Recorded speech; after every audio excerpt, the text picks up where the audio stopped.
Good morning, good afternoon, good evening, everybody. Welcome from all over the globe once again, where you're dialing in from for our Sunday's Zoom session with the Light Warrior Collective. I'm your tech host. If you have any technical difficulties, send me a direct message in the chat and I'll help to sort you out. And in the meantime, I'll give word to Inken, our beautiful host, to do the introduction for today's session. Enjoy, everybody. Thank you so much, Wouter. Yeah, hi, everyone. Good to see you. My name is Inken, and I'm one of your hosts of the Light Warrior Collective. I really love to see the family faces that are with us since a long time, and always this beautiful variety of new faces joining us. That is really amazing. And honestly, it's really matching with our passion, because basically we are here. Our passion is to empower you, is to inspire you, and most important, to hold a safe space for all of you. The Light Warrior Collective was born when COVID started, and it was a very difficult time, and it has grown into something very, very beautiful. So each time that we connect every Sunday, I'm just in bliss and so happy to be in this time with all of you. And today I'm very excited to bring into our space a very special person that I know now since a while, and I really I'm impressed. Achim Lemke is a very, for me, he's a mind master. He's really a very special person and has a lot of talents. And yeah, I adore him for what he's doing and what he's bringing into the world right now. He's birthing this big project, and it's all around memory and imagination. And I think it's one of the most important topics in the world. It's really a great gift that he's sharing. And I am absolutely looking forward to what you prepared for us, Achim. Everybody is curious and happy to connect with you. So the stage is all yours. I hand it over to you. Let's get started. And yeah, I'm happy. Okay, thank you very much, everyone. It's great to see some familiar faces here. And I couldn't have made a better introduction. And so my name is Achim Lemke. I was brought up in Germany, and then I went for 30 years to London. I lived there, studied there.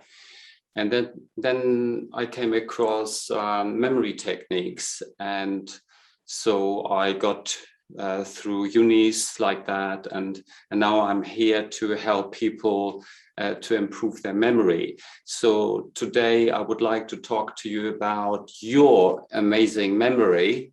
And so any one of you can interrupt me at any time. So if you got any questions, don't hesitate to switch on your microphone and just shout stop or explain that more in detail. So it's an interactive session. So it's not just me talking, okay?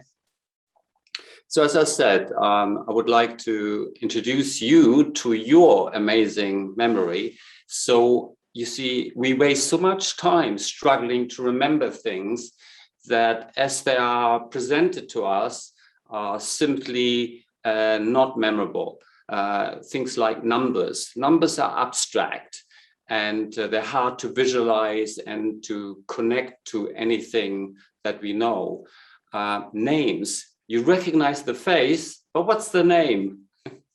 So again, the name is abstract and easily confused and forgotten. Everyday jobs, you don't feel particularly motivated and the information is dull and uninspiring. And so you regularly forget it. So here is the best kept secret.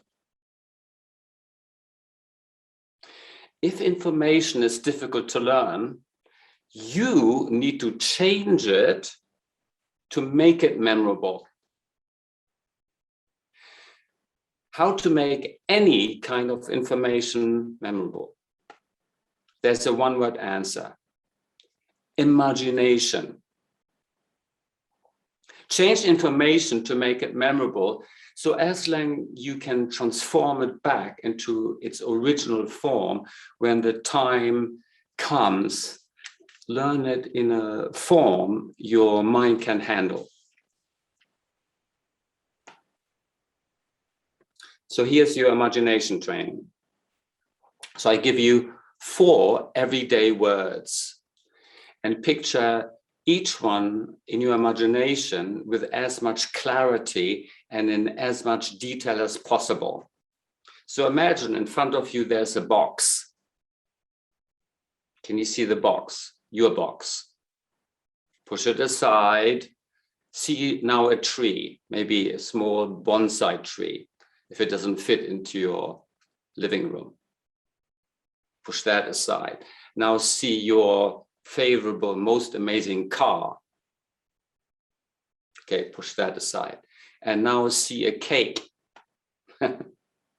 Push that aside.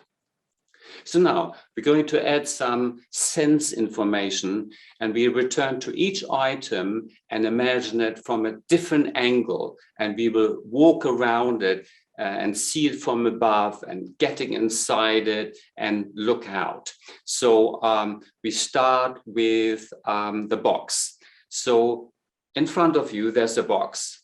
So imagine you are standing up and you walk around it, and behind the box, you see something, or let's do something else. You actually pick up your box, hold it up and look underneath. And what can you see underneath? So can we have a volunteer to tell us when you look underneath your box, what can you see? Can somebody switch on their microphone and tell us what can you see underneath the box that you didn't see before?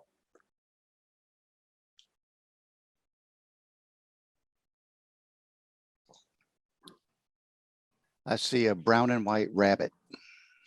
A brown, white rabbit, okay, underneath. So that was unexpected for me. So you're much more likely to remember your box if you know that underneath there's a brown, white rabbit underneath, okay?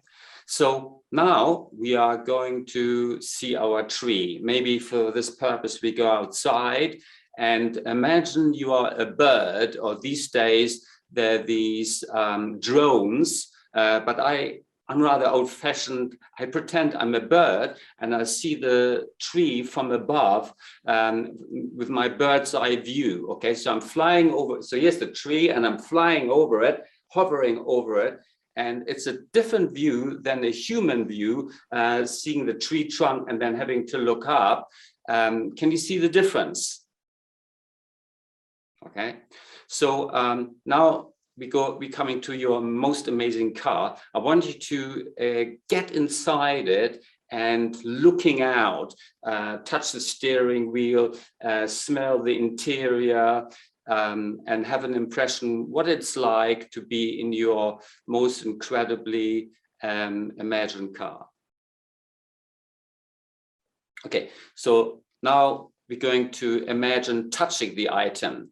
And what does it feel like if you touch the box, you touch the lid on your box, so you're touching it, you're feeling it. What does it feel like? So can somebody again tell us when you're touching the box, what does it feel like on your palm? Just spontaneously. It feels smooth. Smooth. Okay, cool. Yeah, just like that. Okay, now let's go to the tree. And I want us to, each one of you, hug your tree. Okay, get very close to the bark. And what does it smell like? Use your nose to smell. What does it smell like, your tree? What does it smell like when you get close to it? Tell us.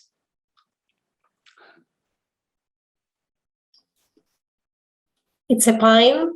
Pine, okay. Can you tell us what pine smells like to you? It's a fresh smell. Yes, that is some kind of a fresh forest smell of bark. Okay, good, pine. Now get out of your car, and somebody else gets in and switches on the engine, and you're listening to the sound of your car from the outside. What does it sound like? Your car, what does it sound like for you from the outside?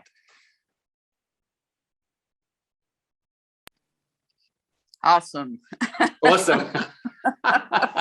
Okay. Well, just what I love the sound. Yeah, that kind of sound. I can hear it. Yes, yes, yes. Okay, you all can hear it. Okay, and now we come to this part that we all been waiting for, is to taste the cake. What does your cake taste like? Somebody else, please. Chocolate with vanilla frosting. Chocolate. I love chocolate. Do you like chocolate mousse cake? I do. Okay, cool. Then we are on the same wavelength. Okay, so now add some add as many details. So if you would do this on your own, you would add even more details to each of these things that we just talked about, and so to your imaginary pictures. So next, practice some information that's unusual. Anything is possible in the imagination. So make each of your 4 images as unusual as possible. So you could visualize the object in a strange place. So let's take the tree, for example. Could we see a tree in a strange place? Let's place a tree in a place, in a location where trees could normally absolutely not grow. Use your imagination and tell us a place where a tree cannot grow. Can somebody tell us? Mars, the red planet. On the red planet Mars. Yeah, cool. So we would have the first tree, and eventually some others grow there. So that would be a great way to colonize Mars to start off with. Awesome. Great. Now let's go to our car. Let's do the car do something that's really odd, something really an odd thing. So your car is doing something very odd. What can your car do that you perceive as odd? Spread wings and fly. Fly. Okay, cool. A flying car. Okay, well done. So we have our imagination at play here. Turn into a transformer. Cool. Nice. And now I'm going to tell you my story, so I can take part in this as well, is about the cake, okay? So here's a cake, and it has its normal size. So I'm going to share it with those people who love chocolate mousse cake. So who would like, hands up, would love to have a piece of chocolate? Okay, so I'm about to cut it. So I've got a knife here and everything. And the strange thing is that, hi, Chris, good. Okay, so we're getting close. I'm getting closer and closer to the cake, and it's getting smaller and smaller and smaller and smaller. And the closer I get to the cake, the smaller it gets, really minuscule, like an atom. And when I actually leave the screen and I actually leave the room and I go outside, the cake is getting incredibly large and actually covers up the camera and everything, and I'm coming back and the cake has its normal size again, but it has smudged the camera and the laptop and everything, so I'm scraping it off, you know, that's the situation. That's my story about this cake. Okay, so what's important about this exercise is you need to exaggerate to make the images bizarre and memorable. Feelings are also important. Feelings. To practice the skill in inventing emotional reactions to the information, let's go back to the first word box. And you already have a memorable image in your mind.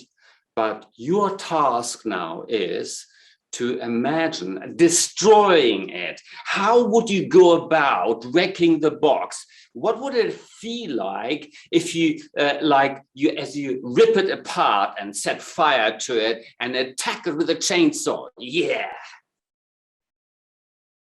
Can somebody tell me what that felt like?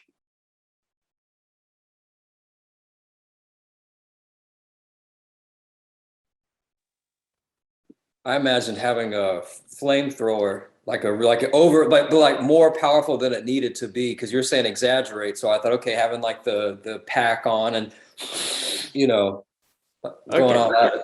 I get you. I can see it. What does it feel like to you? Well, going over the top, it felt more fun.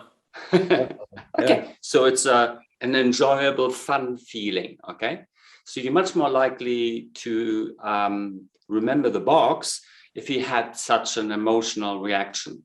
Okay, good. Here's another one. Now imagine you're scared of the tree. How would you use your imagination to make this tree the most frightening thing in the world, and you're absolutely scared of it? Can somebody describe such a situation, please? Well, if you think of Harry Potter and their trees, they're very scary. Okay. They eat you up, they do everything, and they hurt you. Yeah, they hurt you. That would be scary for me. So you're afraid that they would hurt you. So they're not hurting you at the moment, but the possibility is there. So you're scared. So what do you do when you're scared? You run away. You run away. Yeah. So you just barely escape that attack of the tree. Okay.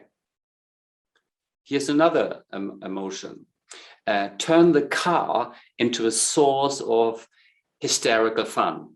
So how could you picture it? So it made you roar with laughter. So you're falling on the floor and laughing your head off, holding your tummy, and you can't stop laughing. So what could the car do that is so funny? So it's flying, now it's landing, and now what? I don't like this one. I don't really need to watch this one. No, it's stupid. So I didn't hear that clearly. Could you repeat that, please? No, I think just somebody new joined maybe. Can everybody stay unmuted just when you want to share something? Feel free to unmute, otherwise keep muted. Otherwise, yeah, it's a little bit disturbing. I don't know. I think somebody just recently joined. So just keep going. I think Leah has some. Leah, did you have something you wanted to say? Thank you. Yes, the pedals, the gas and the brake pedals are tickling my feet, so it's making me laugh. That's funny. I've never heard that before. That's cool. That's a cool one. So you're flying the car, you're landing, and suddenly the pedals tickling your feet, and you're laughing hysterically. That's cool. I like that. That's a good one. Okay, I must remember that and use that for myself. It's good. So finally, invent an embarrassing moment involving the cake. Participate in an activity and imagine the feeling of utter embarrassment. Could somebody tell us a story? What did the cake do to you? And now you utterly embarrassed.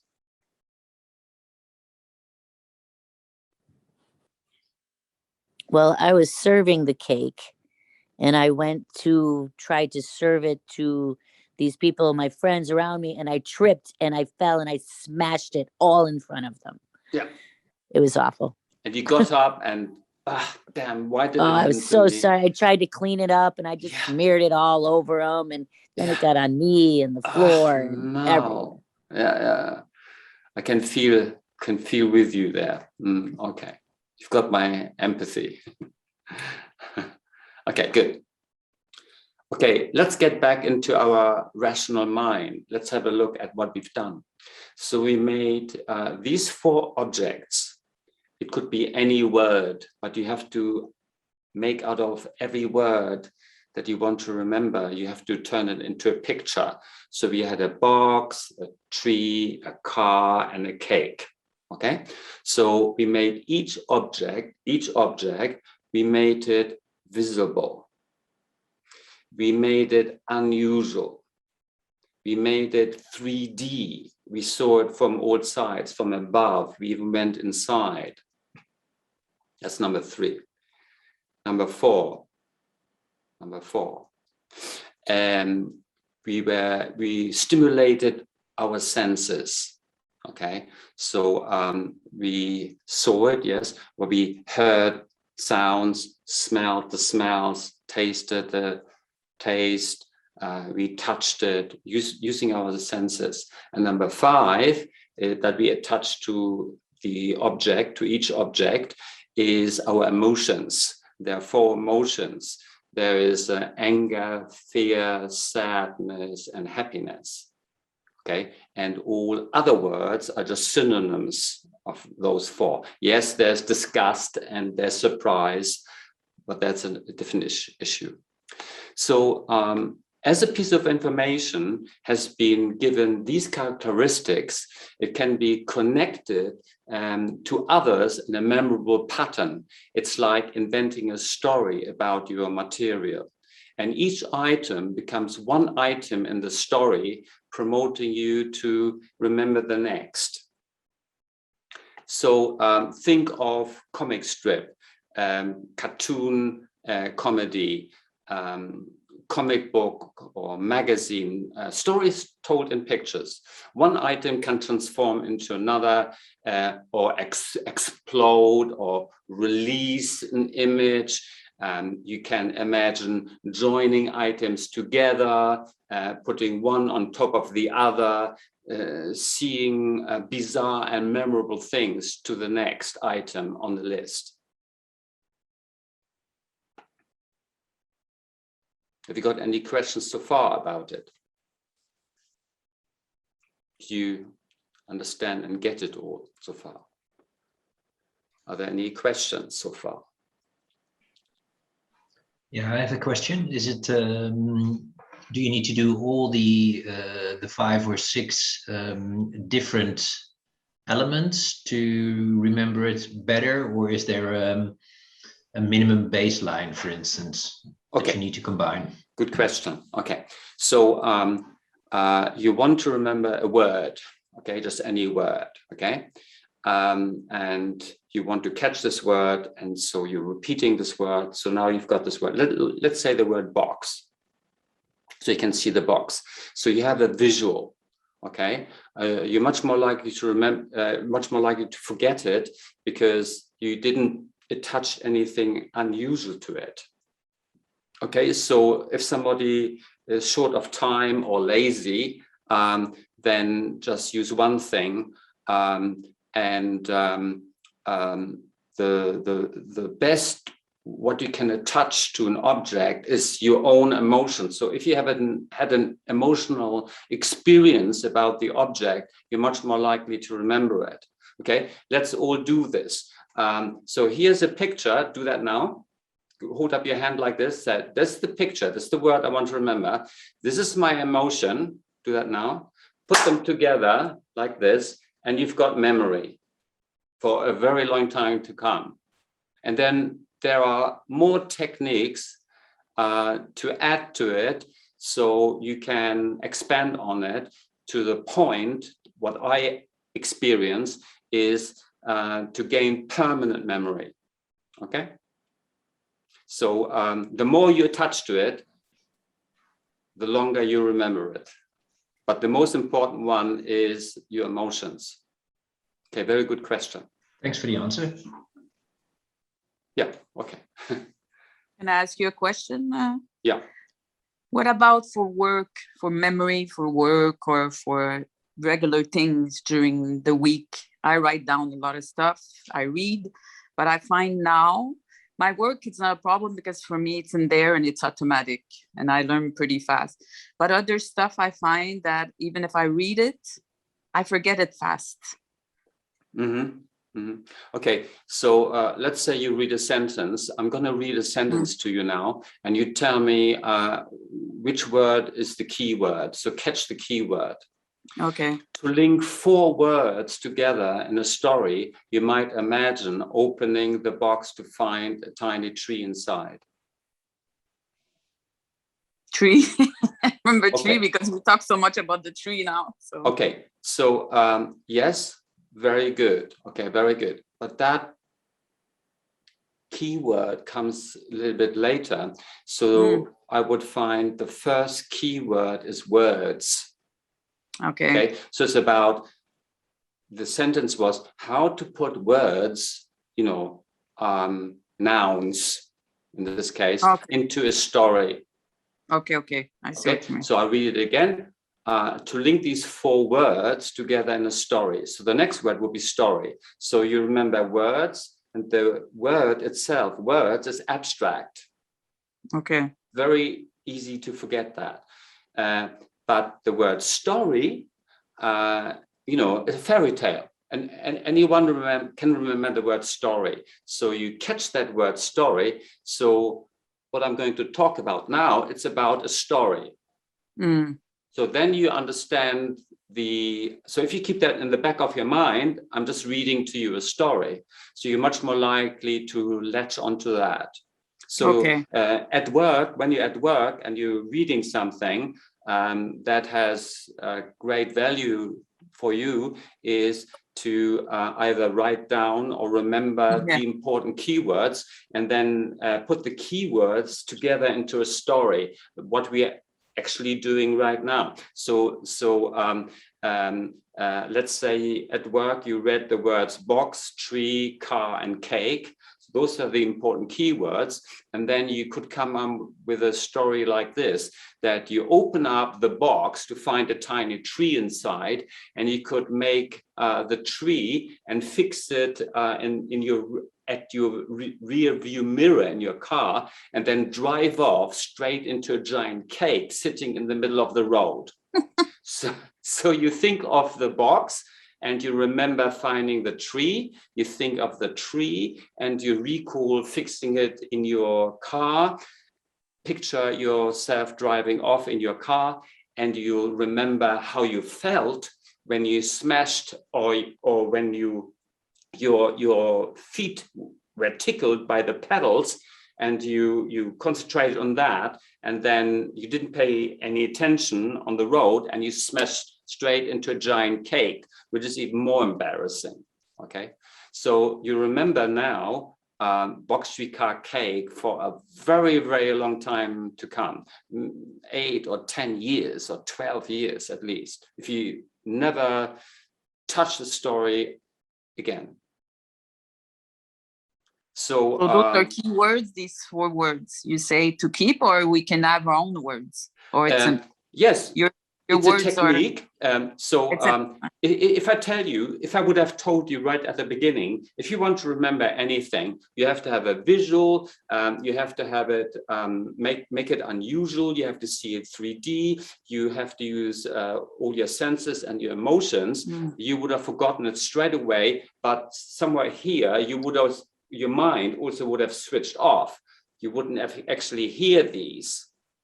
Okay. So, but if I tell you now about box, tree, car, cake, you have a sense that somehow you remembered them, and you have a sense of how you did it. Maybe not precisely, but you remember that box, tree, car, cake stands for this experience that you just had. And you because you participated, you are emotionally involved, and therefore you remember it. So what do you do for exams? Like I have exams to do soon, no? Probably tomorrow. So what do you do for exam? Well, would you use the same? Prepare for it. Yes, of course. As soon you find out that's the date of the exam, prepare for it. Okay. So this is one technique out of many, and there are other techniques. There are shortcuts and everything. So this is a very involved technique. If you want, and it also is time consuming. There are techniques, and it takes you forward. So let's say here it takes you 20 minutes for 20, maybe 40 minutes for 1 or 2 words. And then there are techniques, it takes you 10, 20 seconds, and you put them into the permanent memory sphere. and then it stays for longer. But the journey to get to that point that your mind actually accepts these simple concepts, because at the moment, because we all been to school and indoctrinated into this way of thinking, our mind refuses, actually rebels against these easy, simple techniques. So however long the list is, you only need to deal with one item at a time. And as I heard this the first time, I was happy for weeks because I didn't have to read the whole chapter anymore. I didn't have to read the paragraph. I didn't have to read the sentence. I only had to look for one keyword. I just had to grasp this one word, like box. I just had to remember. I had the sense. I just had to remember box, not even box streetcar cake, just box. And this is when the mind comes in and says, no, that's not enough. I want to learn more. Okay, but it's so true. You only need to deal with one item at a time. That was my key sentence. And make each link from box to tree, make it strong enough so that it can take you to the end of the story. So each link has to be strong, not the words, the link. I will use that for my husband. He's always forgetting passwords and he drives me crazy. Yeah, passwords, very easy. He's using 100,000 different passwords, but he's not capable to remember them. And he's driving me mad. I will use that now and practice with him to improve it. Yeah. Or maybe you have a shortcut to train him. So your password is now box streetcar cake. Yeah, exactly. You see the idea with passwords is to forget them, because you just press a button and then you just reset it, get a new password. It's no big deal. You can forget them. It's no thing. But I'm talking about life-changing or absolutely crucial information for you personally or your family that you put into your permanent memory sphere, and then you have it there forever. Okay, I'm talking about such things. How about people's names? Would you use the same technique to remember when you introduce to somebody, to remember their name? Okay, with a name. What's your name? I can't see you on. What's your name? Okay, this is Trent talking. Trent. Yeah. Trent. Okay, so immediately what comes up to my mind is a trench. Okay. Okay, I'm using my imagination. I know what a trench is, you know, what you have to dig as a soldier, whatever. Okay, and also the word trend. And also it rhymes with tent. Okay, so this is coming up. So what I would do is trend. That's an interesting name. I don't think I've heard that before. How do you spell it? T-R-E-N-T. T-R-E-N-T. So I do it deliberately. So I'm pretending I'm writing your name onto your forehead. Okay. I can't see you, but I remember you're blonde, have short hair, and you had a girlfriend next to it. She has got dark hair, and sort of like with curly hair. Is that right? That's pretty accurate description. Okay, I can't see you. I truly can't see you. Okay, so so if I would see you again in a crowd at a party, I could tap you on the shoulder and say, "Hey, Trent, shall we have a drink?" or whatever. So the next thing would be to find something out, something personally about you. What is your hobby? What is your job? What is your mission? What are your interests? and I lock them away. And as soon the conversation is over, I run quickly to a piece of paper and write it all down.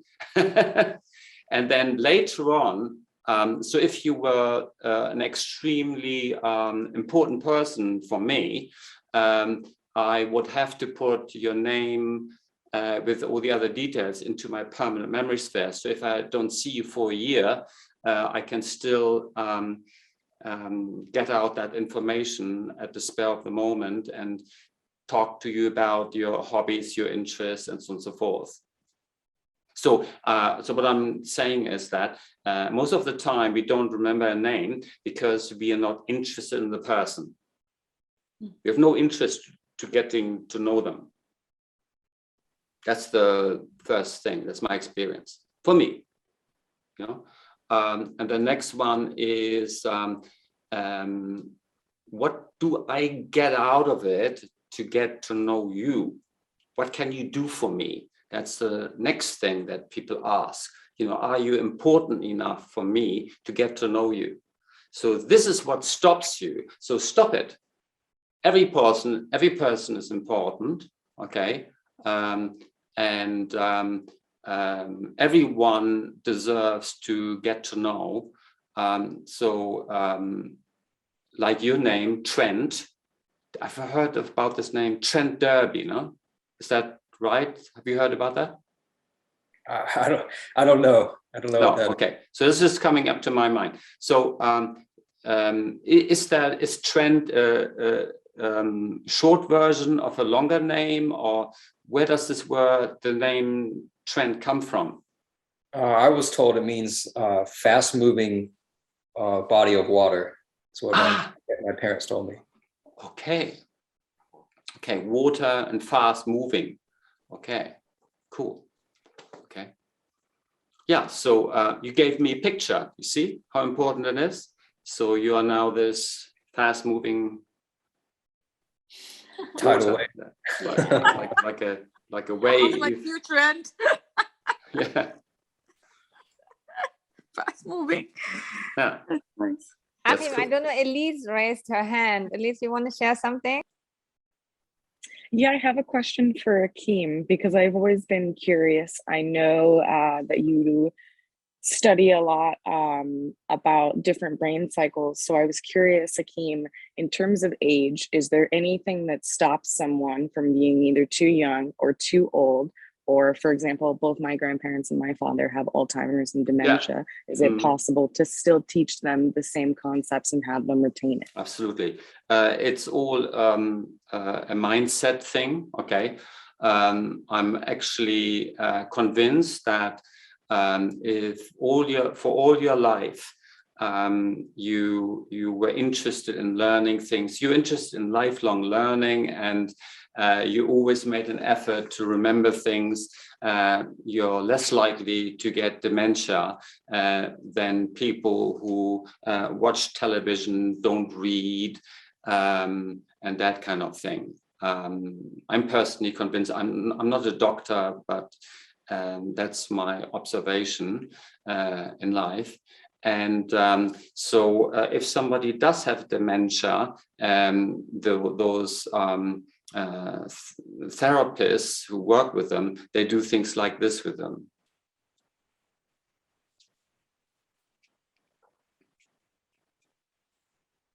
You know, like moving the more you move your hands, the more parts of your brain get stimulated. So when somebody has dementia, but I think the most crucial thing is to learn something that is already there, like your body parts. So everybody knows where your toes, your knees, your thigh muscle, your bottom, your lower back, your shoulders, your neck, your face, your hair, or where the ceiling is. Everybody knows that. Okay, so and then you can use these locations to glue or to tie or to nail objects to it. Do you understand what I'm saying? Okay, so those are the locations that you can place things, and then you can build on that. So if you already know that on your toes you wrapped a tie around, and what I'm going to talk about now, nobody will understand. Nobody, okay, because that would take, I don't know, sessions. They take weekly sessions for 8 months to come to this point, okay. But for me, I've got a tie wrapped around my toes. Noah, the one who built the ark, sitting on my knees. On my lap, I've got a lawnmower, and so on and so forth. So I've got things on my body which I can use I can see those objects, and these objects, they help me to spell words. They help me to, like, for example, if I wanted to learn box tree car cake, I just wrap a tie around the box. Noah is climbing up the tree. The lawnmower transforms into a car, and the number 4 will be rowing boat, and somebody in a rowing boat is bringing me cake. So instantly, when I go back to the tie, Noah, lawnmower, and the rowing boat, I instantly got the box tree car cake in sequence, because I've learned it before, and now you can do this as well. So if you know there's a sequence of box tree car cake, let's do this all together. Somebody switch off your microphone, switch on your microphone, and just say any word. Just say a word. Rainbow. Rainbow. Okay, so a rainbow. So we all know what a rainbow is. So can somebody tell me a story? What does the box do to the rainbow, or what does the rainbow do to the box? Can somebody tell me a short story? Well, there's a box at the end of the rainbow that's full of gold. Yeah, okay. So there's a rainbow. You can also see a rainbow. And at the end of the rainbow, there's a box full of gold. We all can see that. Okay, so what's the next word that we've learned today? After box came? Tree. Tree. Okay, so now we use the tree. That's number 2. It just represents number 2. Now somebody else say another word, such as rainbow, but a different word. Immovable property. Immovable property. Yeah? Yes. Immovable property. Okay. Okay, so you've got a tree that's immovable, so you can't move it. Okay, so somebody tell me a story with property and a tree. I sold a nice house to these new clients, and there were beautiful trees on their land. Ah, yeah. Okay. So all these trees on that land, and you sold that property. So the word is property. That's the important thing. Okay. Immovable property. What's the next word from box tree? Car. Okay. So give me another word, such as rainbow and immovable property.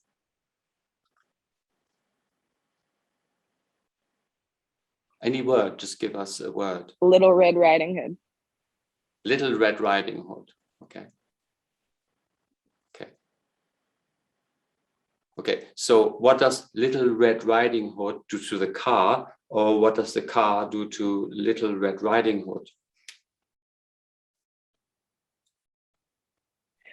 It stops to ask Little Red Riding Hood for candy.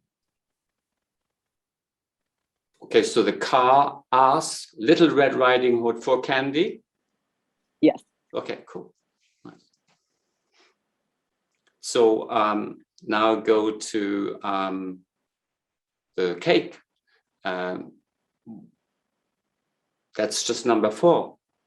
So what does you have to always see a cake, and then connect the cake with a new word that somebody's going to give us. So just say another word.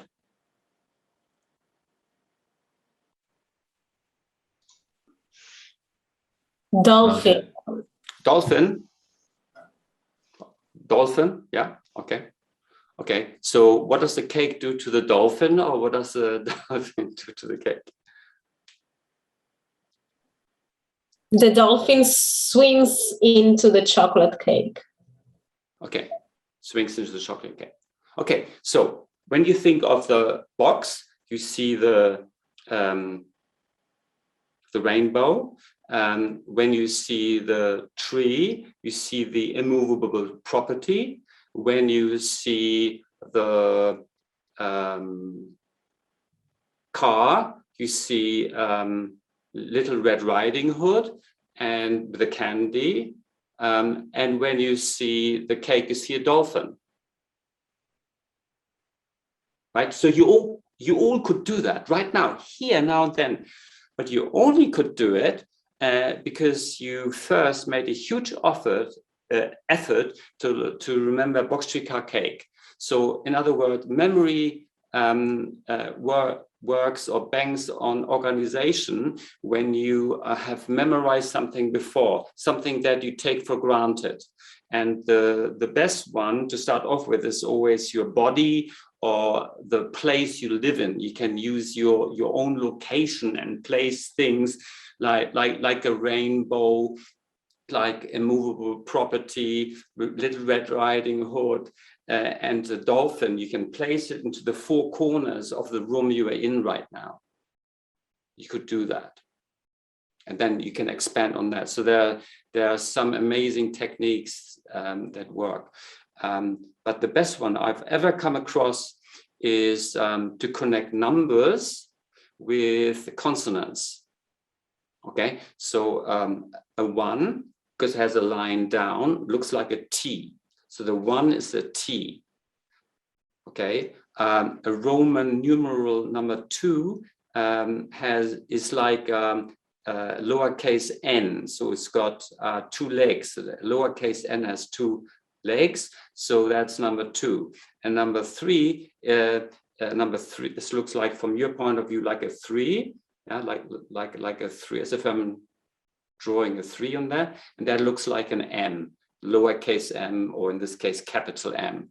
So T is 1, N is 2, and M is 3. So each letter has a picture, and that's the most difficult thing to learn and to accept as an adult.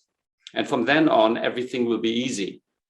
Because if you want to learn the word mow, that's number 3, that's a lawnmower. If you want to learn a word with N, that's Noah, and that's number 2. And if you want to learn a word like tie, that's number 1. So tie is 1, Noah is 2, mow, a lawnmower, is number 3. And you move on like this, and you can get to astronomical numbers to remember things. And that's the first stage of permanent memory.